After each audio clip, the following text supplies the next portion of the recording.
Chronicles.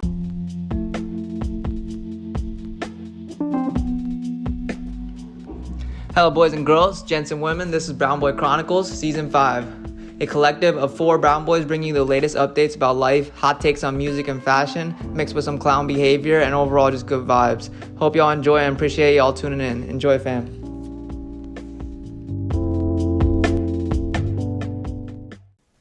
Welcome to Brown Boy Chronicles. This is episode 6, Season 5. This is Harvey. This is KB. This is Lucky. Yo, I just want to talk about have y'all seen TikToks of these fucking comedians getting heckled recently? They're all over fucking TikToks right now. Yeah, there was one, I think I saw a lady.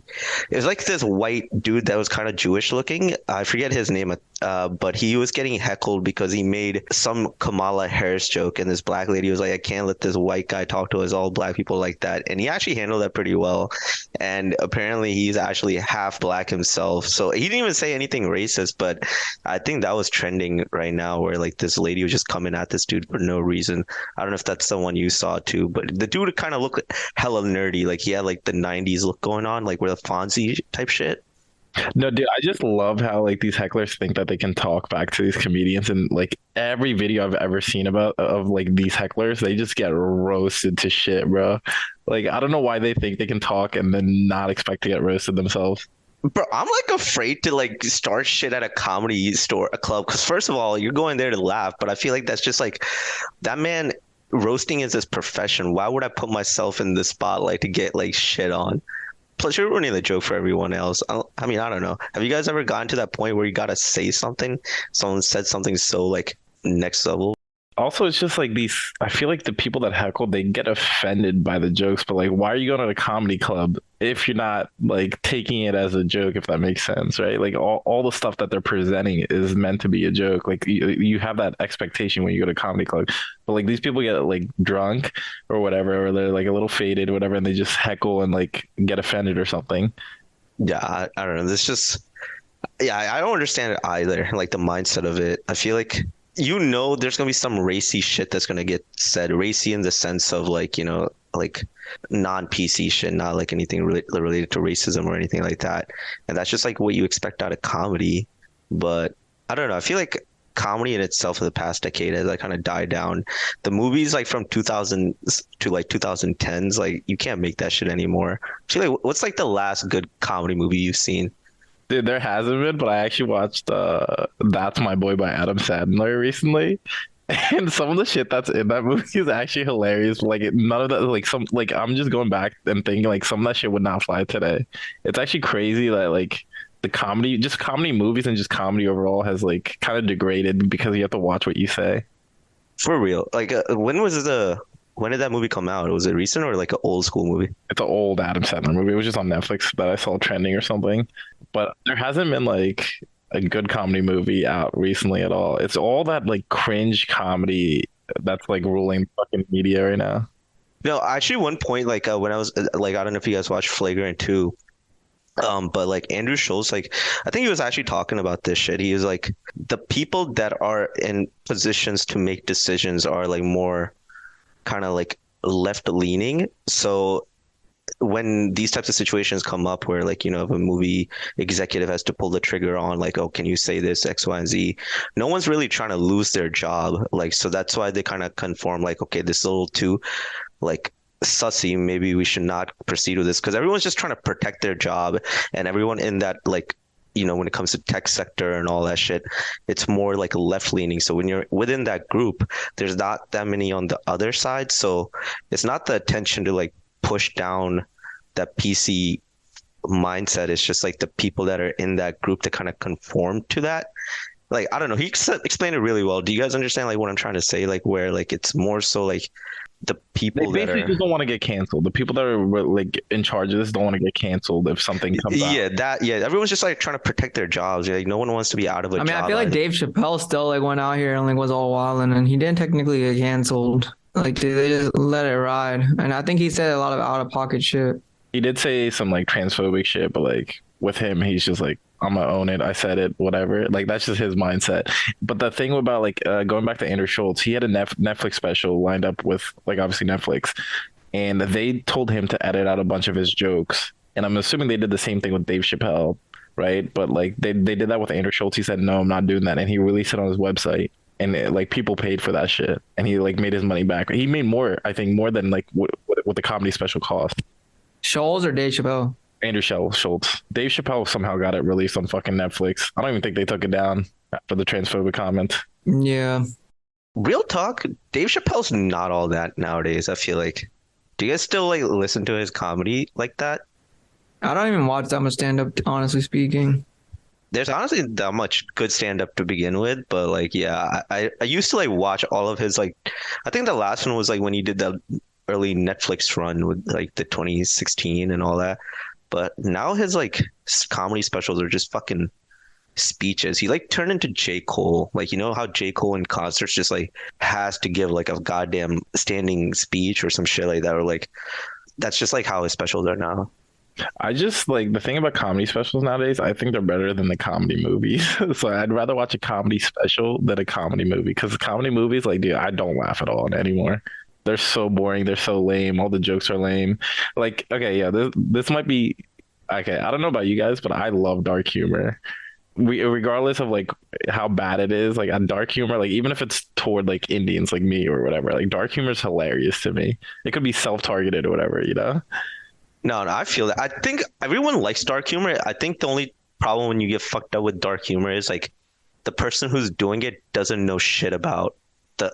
So the reason like why Andrew Schulz like is really good at that, I think he just knows a lot about like the culture in itself first off, and then from on top of that he can make jokes. So like if there is pushback, be like, no, doesn't your culture do X, Y, and Z, and like you can see like how an outsider made those dots versus like someone just saying some out of pocket shit when they don't know shit about like the culture at hand. I feel like that's when it works really well. When it doesn't work well is like when someone is talking about shit that they have no idea that's like how it is. Yeah, I mean, we talked about stereotypes and like all that before in our like episodes. Do you think like dark humor is funny because it kind of like targets those stereotypes? What are some examples of dark humor that you're like into? Shit, Like, I don't what know. kind of dark humor? I don't know if I can think of a dark humor joke, but like when it comes up, like I'm not gonna lie, I'm cracking up. Yeah, actually, that's a good point, Rico. Like, I don't know, actually, like, KB, like, what is dark humor? To me, like, when you put this down, I thought you more so talking about, you know, someone saying like bitch or like saying the R word, like that type of shit in jokes where like they don't want to not say the non-PC shit. Or do you mean something outside of Not that? even that. I feel like it has to have a good punchline, first of all. Like all jokes have to have a good punchline, but like I feel like as bad as it sounds, like a little, even if it was an Indian comedian and it was like kind of self-racist to themselves, somewhat, like that's kind of funny to me. That's not really dark humor though. Yeah, but I don't know how to describe the dark humor I'm into. Dark humor is like that nasty shit, like that shit that like if you just, not even like nasty shit, but like things that just like in a way that's like morbid, but at the same time like you like laugh it off. Yeah, it's like okay, it's like fucked up, but like you can laugh it off because it's like Yeah, but like talking about yourself is like in a being brown in a stereotypical way is not so much dark humor. That's just like clowning on yourself, I think. KB, do you mean like edgy comedy? yeah, like edgy comedy, I guess. Yeah. I'll admit, like if the joke's kind of fucked up, I'll be kind of like I'll laugh it off. Obviously, like I don't feel like the joke's gonna be right or whatever, but like I take it as a joke. But Because when I imagine dark humor, I imagine like like somebody joking about like somebody being like traumatized or like joking about somebody being like essentially like making a joke out of like somebody being raped or something like that. That's like dark humor. no, not like that. It's like maybe something about 9/11 nowadays would be kind of funny. I'm not gonna lie, like that's a little edgy, but like Yeah, I would consider that dark too. I guess like terrorism and stuff. Yeah, I don't know. is it kind of fucked up that I find dark humor funny or no? Like real talk. I think everyone to a degree probably finds it, but no one wants to like, you know, publicly admit it because it's just a whole culture now where like you don't know if like someone's gonna feel some type of way that you kind of appreciated like X, Y, and Z, and because they might think you actually think like that 24/7. I don't even think of it. I feel like it's funny because it shocks you a little. You're like, you know what I'm saying? It's like the shock factor. You're like, oh shit, like, and then you think about it. You're like, oh shit, that's really fucked up. Like, I don't know. I saw this joke like the other day, like it was like a reel, it's like some shorty, and she was like, "What's like a kid's like favorite slide?" And then she's like, "The back of my throat." Is that dark humor? That shit was a good one. Wait, not gonna lie, I didn't get it. Is she talking about deep throat? No, she's talking about swallowing nut. Like, Oh, okay. I didn't really understand. she's swallowing the kids. Oh, okay. See, yeah, that shit went over my head. Bro. No, that's not really dark humor. That's just like No, Twitter, that's what I'm dog. asking. I'm like, that's like nasty shit. When it comes to nasty shit, that's just sexual shit, dog. That's not nasty shit. That's just sexual shit. No, I swear, for the last like 4 episodes, Harvey has brought up something sexual Yeah. every time, dude. Man needs to go on his honeymoon ASAP, bro. Chill. But That was a good one though. Okay, we'd like to take a quick break for the sponsor of this episode. This episode is brought to you by Single to Shaadi. Single to Shaadi is a community of marriage-minded singles looking for an alternative to the app scene when it comes to finding a true life partner. They cater specifically to South Asians living and working in the United States or Canada, and their approachable price point and relatability to their clients is what makes Single to Shaadi different. They are not your parents' matchmaker. Use code brownboy15 to get 15% off the intro package today. Alright, that's all.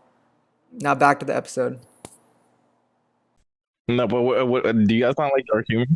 I'm not really into comedy like that. I like the stupid shit, like the dumb shit, like that people like anybody would like somebody like tripping. Like I guess not even like Stooges stuff. Like I don't find the Three Stooges funny and shit, but like I find like Mark Wahlberg funny. I find like Kevin Hart funny. I like their movies and stuff. Like I will laugh. Like whatever the new movie. Mark Wahlberg and Kevin Hart had a recent movie on Netflix. I watch a movie, trash. I thought it was funny, the Mark Wahlberg and Kevin Hart one. Like, I mean, that's a stupid kind of comedy that I enjoy. It's just like good time passer by and just keeps you, like, I guess, distracted. See, like, okay, I just thought of a joke I saw on TikTok. Okay, why do Americans have like a 30-round mag in their gun or some shit? I don't know. That's the average class size. Like something. Yeah, something- chill. Oh yeah, that's dark. Like talking on like mass suicide and shit, like I mean mass homicide. Yeah, that's dark. It's dark, but like obviously, I don't know if we should cut this out, but you know what I'm saying? Like, it's still inherently kind of funny. See, with dark humor, someone else needs to laugh first. I can't be the first one to laugh. Try to play it safe out here.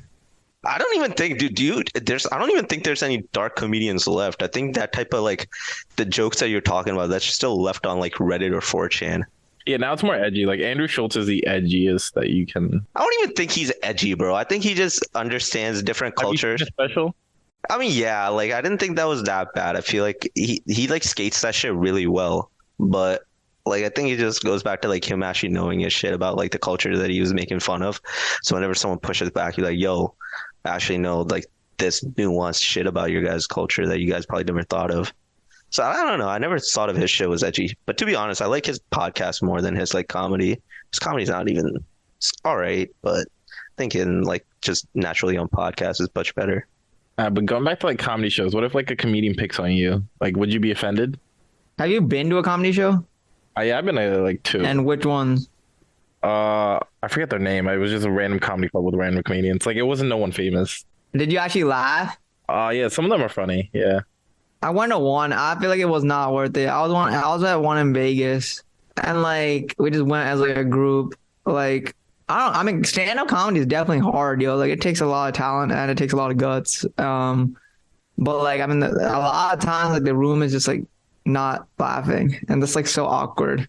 But I haven't been to like a big time show or anything like that. Have you been to Shane Gillis? I mean, do you guys know who Shane Gillis is? No. No. Like he's actually from Mechanicsburg, like the area that I kind of grew up in. But he was on SNL and he got like canceled for like a Asian comment or some shit like that. But I went to see him with like Ishdeep and Drew and all of them in like 2018, and he actually had everyone dying laughing. He was like making fun of like Wawa versus Sheetz, or like, bro, you guys are arguing about gas station sandwiches, like relax, shit like that. Yeah, he's like the one and only comedian I've seen, but he actually kind of cracked me up. I could see that being funny though. Are you guys team Wawa or team Sheets? Wawa easily. Sheets, dog. Wawa's not that good, KB. Yeah, I feel like I'm Sheets. People will be riding Wawa's dick, and like Sheets definitely got better fried shit and stuff. And I think they got way more options too. I feel like Wawa kind of limited. No, I don't ride anyone's dick. It's just I've been a Wawa. Yes, you do, dog. Every song that Young Thug is on, you think is a banger. That is like, you gotta like take that shit. Metro. Doesn't he do that? Like some Young Thug songs are kind of mid, and KB thinks it's like. Yeah, it's definitely not the best song off that album. I agree with Lucky with that on that album with the Too Much. You always come around. That's what y'all said about Fuck Cancer. Just wait. Y'all come Bro, Fuck Cancer was like 20 years ago. Like, calm down.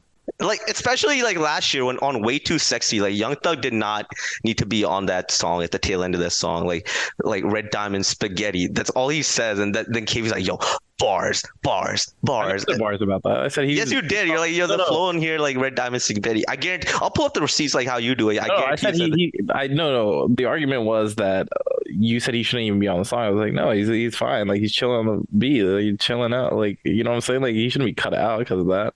Nah, he didn't deliver like on that beat. He could have done. He didn't perform. Is what I'm saying.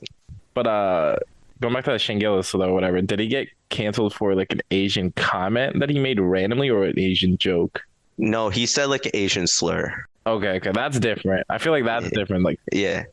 And now a quick word from our sponsors. Have you thought about starting a podcast but didn't know where to begin? If so, I'm here to tell you about this free tool called Anchor. Anchor allows you to create and edit your podcast from both your phone and the computer. On top of that, it distributes your podcast to Spotify, Apple Podcasts, and many other locations, so you don't have to do it manually yourself. And if you thought that wasn't enough, it also allows for monetization, so you can actually make money from your podcast. So download the free Anchor app or go to anchor.fm to get started. It's everything you need to make a podcast. Now let's get back to the show. Yo, you think we'll ever trend backwards? Like, you know how everything, like history always repeats itself, like how mullets are coming back now, right? Like, you think that will happen with like this kind of shit too? Like all this like progressive movement, everybody being like being all liberal. You think we'll like eventually trend back to like being edgy and like edgy being okay and like being able to like essentially revert backwards and like being like having comedians like Dave Chapelle and like Andrew Schulz and like be able to say off the wall shit and like it be okay? Or do you think this is going to be a continually upward trend and just continue on this movement? I feel like no, because social media just mass cancels people nowadays. No, but like what if the cancel culture disappears? It could disappear. I don't think it'll disappear with social media still in play. I don't think anything is ever going to get back to the mainstream like it was. You'll probably just have pockets of like, you know, like Reddit, you have communities. You'll probably have that where like nothing will ever like become mainstream, but there's gonna be like a community like kind of KB that finds like dark humor hella funny, and they're all just gonna get together. I think things will come around. You can only have so much of so much. Like you can only have so much of this like all this like pro liberal, pro left sided like this way. I think things will slowly eventually those people will wash out, and then the other people will like kind of come back and like take more. The right side will kind of come back. I feel like things always just go in waves. I mean, yeah, like none of us like racist shit or whatever, but like I feel like when it comes to jokes, obviously, I think that Shane Gillis thing is. I mean, I don't think racism should come back. But like, no, not racism, but I'm saying like that inherently stereotypical jokes should come back a little bit. Like race, like when that Shane. There's nothing wrong with those jokes either. Like, bro, like you just gotta be like comfortable in your skin and like be like. I thought like I mean, the only person I actively watched growing up comedian wise was probably like Russell Peters, and that's because he like clowned our own people, and like I found that shit hilarious because like you could relate to it, like the shit that he would say about our parents, and like you know he was speaking facts. Yeah. Like yeah, that's what I'm saying. Those are inherently like stereotypical, but like when it comes to that Shane Gillis guy or whatever that he says in Asian term, I think that's kind of fucked up. Like I'll say. Well, that. he was like reciting, like you know how like Joe Rogan got canceled back in the day. He would say the N word, but he would paraphrase like, you know, like a black person was like he'll do it in quotations. So that's how Shane Gillis did it. He was like quoting someone, and that's when he said the Asian slur. But people still were like, there's no need for you to do that, buddy. I mean, our parents call like say like Asian people are like chine. Like is that rude? That's like our language, so I feel like you get a pass with that. There's no other way to describe it, right? I think it's like we describe them as Chinese, and it's a bad word at the same time. I don't think so. I don't know. This is a good point. I'm on Rinku's side. I don't think it is, KB. It's just how you say it. That's anything though. Like you're obviously creating like a derogatory like meaning behind it, connotation, like obviously. Yeah, but it's like we have no other bad words for like whenever like, our parents use like a bad word for Chinese people, it's just gene and they'll like add shit on. Well, that's in any language though. Well, yeah, doesn't that make it better? Like, we didn't go out of our way to come up with a racist word, so we're not racist. Like, we just use one general word to describe everything. Like, we didn't take it a step further where, like, create a slur out of something. Yeah, I mean, I don't know. I don't know how I feel about that one. Y'all can ride that boat over there. The man starts off with dark humor joke, and this is where he wants to draw the line, bro. The Punjabi words. I honestly feel like most of our parents are kind of racist. I feel like we aren't. But like, I think they are. I mean, they don't know they're being racist. I think it's different. I don't think. Yeah, I think it's ignorance. Yeah, they don't think they are being racist. That's like the problem. When they probably are genuine, like they don't have like malice or any like ill will. It's just like them just. It's misconception. Yeah. Yeah. I agree on that. yeah, I guess. Unless I don't know, okay, your parents specifically racist, bro? Oh, all right, real talk. Have your parents ever said, "Oh, you can't marry like a black girl or something"? That's racism. I mean, mine always just say that. I think that's just their beliefs. I don't know if there's like race behind it or if like it's just like them just having a lack of knowledge and like also just having misbeliefs. But isn't racism having disbelief though in the first place? They're like, yo, it's fine. Okay, like we'll respect you if you marry like an Indian girl. It's fine if you marry a white girl, but black girl, nah. Like that's how they be. They be like. My parents, like when they say that shit to me, it's more so like they want to be able to talk to my wife. That's why they want me to like marry a Punjabi, because it's just like within the community they can have more of like a deeper relationship with her. I don't think mine has anything to do that specifically with the races, but it's just more so like keeping it within like Punjab, like Punjabi and all that. Like that's like their mindset, like to keep that type of lineage going and not let it like deviate too much. I don't know if your parents are like kind of like that. Yeah, but the right girl could be giving them English lessons. That is true. That is very true. What kind of line was that, dude? Yeah, that was actually kind of a fire. I don't know if it I think it hit well. I think it hit well. But all right, you guys want to do songs of the week? Yeah, mine's Forever Friday. The artist, Window Shopping, featuring Lil Baby by Forever Friday. Did it just come out? Nah, 2020. Mine's gonna be off the Metro Boomin album. It's Too Many Nights, Don Toliver and Future. Future has like 20 seconds on this song. He should not be credited as like a full-length song on there, bro. But the song is the best song on the album. And one of these days, I think we need to have a conversation if Metro Boomin is top 5 producer of all time.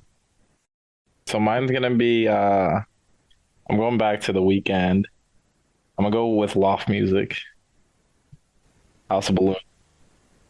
Been listening to a lot of Weekend recently. All right.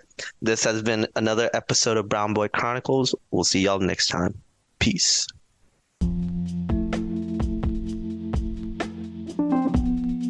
Thank you for watching the Brown Boy Chronicles. We appreciate all the support you guys give us. All of our episodes can be found on every streaming platform. If you guys want to follow us on any social media, it can be found in the episode description. Also, if you guys have any business inquiries, please feel free to email us at brownboychronicles1@gmail.com. Thank you.